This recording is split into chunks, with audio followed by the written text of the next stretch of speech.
What happens to your body and mind when you masturbate every day? The shocking truth doctors won't tell you. Shocking stat to hook the viewer.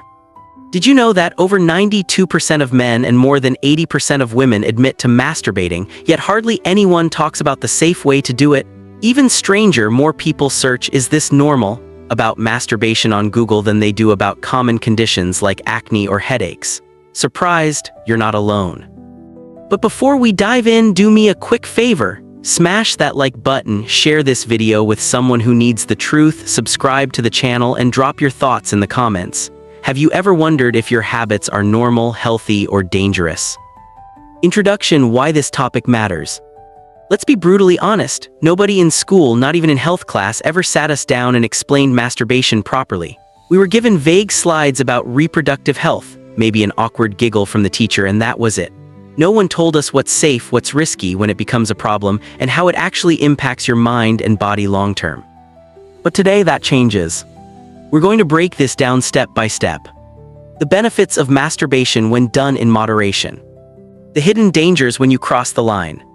How it affects your brain, emotions, and even your relationships. When it's time to get medical help. And finally, the simple habits that help you stay in control.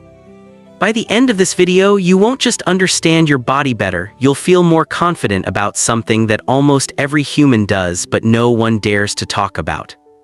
And trust me, you'll want to stick around because I'll reveal one powerful trick that can actually reduce your urges if you ever feel like it's getting too much. Before we move into the main content, take a second to hit subscribe, tap the bell icon, and comment below. Do you think masturbation is more of a healthy release or a harmful addiction? I'd love to see your opinions. Part 1: The reality of masturbation. Here's the fact: masturbation is one of the most common and natural human behaviors. Studies published in the Journal of Sexual Medicine show that 94% of men admit to doing it at some point in their lives. Around 85% of women report the same. Even in cultures where it's considered taboo, anonymous surveys reveal similar numbers. So if you've ever worried that you're weird or abnormal because you masturbate, let me say this clearly: you are not alone. But is it healthy? The answer is yes, but only when it's balanced. Think of it like drinking coffee. A cup or two can boost your mood, give you energy, and help you focus. But if you start downing 12 cups a day, you'll feel jittery, anxious, and possibly damage your body. Masturbation works the same way. In moderation, it relieves stress, improves sleep, boosts mood, and even reduces prostate cancer risk in men, as shown in Harvard studies. In excess, it can lead to physical pain, emotional dependence, and even relationship issues. Personal take: I compare it to exercise. Done right, it makes you stronger. Done wrong, it leaves you injured. Part 2: The safe way to masturbate. Most people assume it's just a private act that requires no thought. But in reality, how you do it determines whether it's healthy or harmful. 1. Keep things clean. Wash your hands before and after. If you use toys, clean them just like you would your favorite coffee mug. Your genitals are sensitive and infections happen more easily than people think. 2. Use safe lubricants. Stick to water-based or silicone-based options. Avoid things like lotions, oils, or anything scented. Dermatologists warn that these can cause irritation, allergic reactions, or even infections. 3. Listen to your body. If it hurts, stop. Pain is your body's red flag. Ignoring it is like ignoring a muscle tear at the gym. It only gets worse. 4. Experiment smartly. Curiosity is natural. Toys designed for sexual use are fine, but household objects are a huge risk. Emergency room doctors worldwide report thousands of cases every year where people land in the hospital because of this mistake. Real-life example: a Reddit user once confessed he used something not designed for masturbation, ended up with severe cuts, and had to explain it to a nurse. His words: never again. Quick reminder before we move to the dangers: hit that like button if you're learning something new, share this video, and let's normalize honest health talks without shame. Part 3: The big mistakes people make.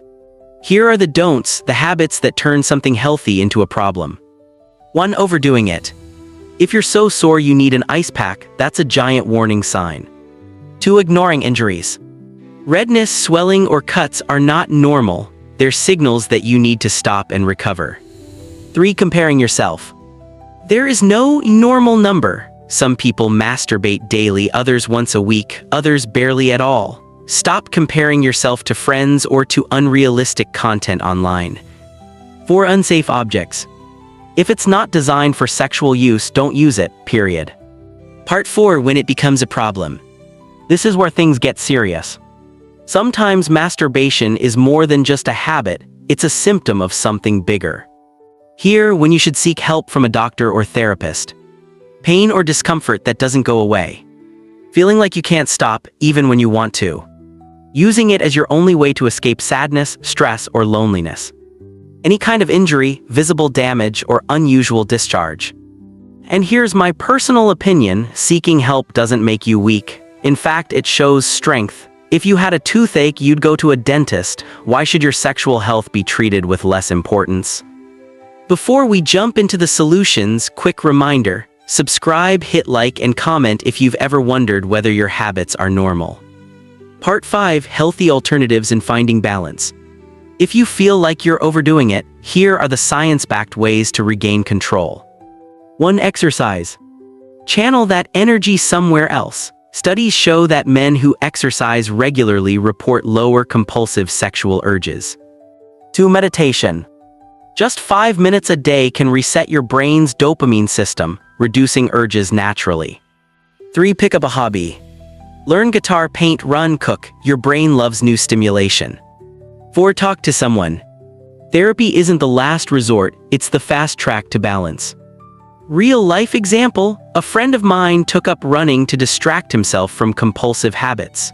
6 months later, he wasn't just in control of his urges, he ran his first 10K marathon and said he'd never felt more alive. Conclusion: the bottom line. Let's tie it all together. Masturbation is normal. It's healthy in moderation. The key is to stay clean, listen to your body, and protect your mental health. And if something feels off, get help. So don't feel shame, feel empowered, because knowledge is power. Final call to action: if this video helped you, hit that like button, share it with someone who needs this, subscribe for more judgment-free health talks, and drop a comment below. Do you think masturbation is more helpful or harmful? Because at the end of the day, this isn't about embarrassment, it's about understanding your body and taking control of your health.